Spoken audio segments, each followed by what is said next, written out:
jotain mun heräämiskokemuksesta. Mitä on olla herännyt? Se on erilaista elämää, koska ihan vaan siksi, että elää. Kaikki tuntuu niin uudelta joka hetki, koska on läsnä siinä, mitä tapahtuu.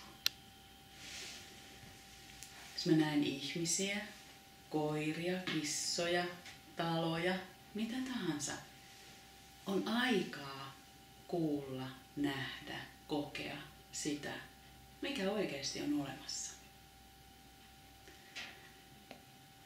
Ja se on niin kuin elämää vähän kuin lapsena. Muistan silloin ne kuralätäköt ja sen niin kuin ihanan tunteen tuulesta tai sateesta tai eläimistä. Se on vähän samanlaista, että on tilaa, koska mieli ei koko ajan kerro tarinoitaan, arvostele, tuomitse, vertaa. Ja mä saan olla rauhassa, kokea rauhassa, elää rauhassa. Paljon kiitollisuutta ihan siitä, että on ja elää. Kiitollisuutta siitä, että on elossa. Ihan vaan elämästä. Ja sitten tulee niitä nauruja. Ihan vaan mistä vaan. Ihan siitä, että saa olla ja elää.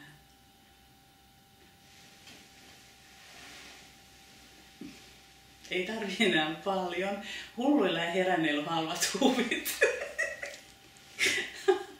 Hulluilla ja heränneillä on halvat huvit.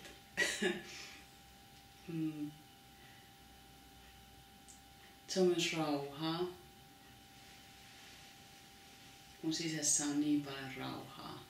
Siellä on oikein iso taivas.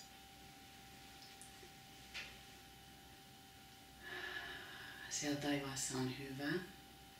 Siellä on tilavaa ja rauhallista ja vapaata.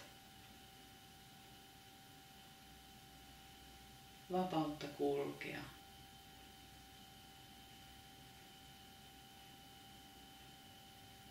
Vapautta vaan olla. Kaikki on erilaista.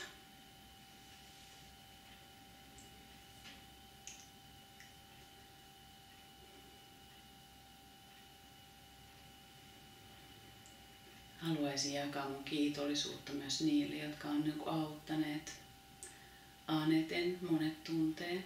On ollut todella paljon apua tästä oneness ilmapiiristä, siitä, että sain mennä Intiaan. Amma ja Bhagavan, todella suuria auttajia, koska se ilmapiiri siellä kaikki oli niin helppo. Se oli kuin kotiin tulo. Tule tänne tekemään sen. Tule kotiin. Ja semmoinen se olo on, että on tullut kotiin. En etsi enää mitään. Ei ole mitään, mitä tavoitella. Tämä hetki riittää. Ja juuri se Jumalapilotilla meneminen, mistä mä tykkään tosi paljon, on niin ihana, kun et tiedä aamulla, että mitkä asiat sitten on niitä tärkeitä. Ja se on niin kuin johdetaan. Et ajattelet, että okei, että nyt pitäisi semmoista ja semmoista tapahtua ennen kauheasti suunnittelit. Nyt elät hetkessä. Kuljet siitä aina toiseen ja se täyttyy ihanasti. Kaikki tärkeä tulee tehtyä, ei stressiä.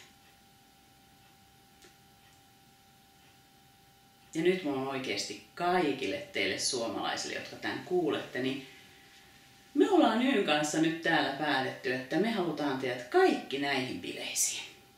Nämä nimittäin on juhlat. Nämä on suuret juhlat. Ihmiskunta tulee juhlimaan, ihmiskunta tulee tanssimaan, iloitsemaan elämästä. Wow! Ja se tulee olemaan mahtavaa. Ja mä haluan, että tämä suomalaisten voima, mikä meissä on, nyt oikeasti pääsee siivilleen. Me ollaan upea kansa.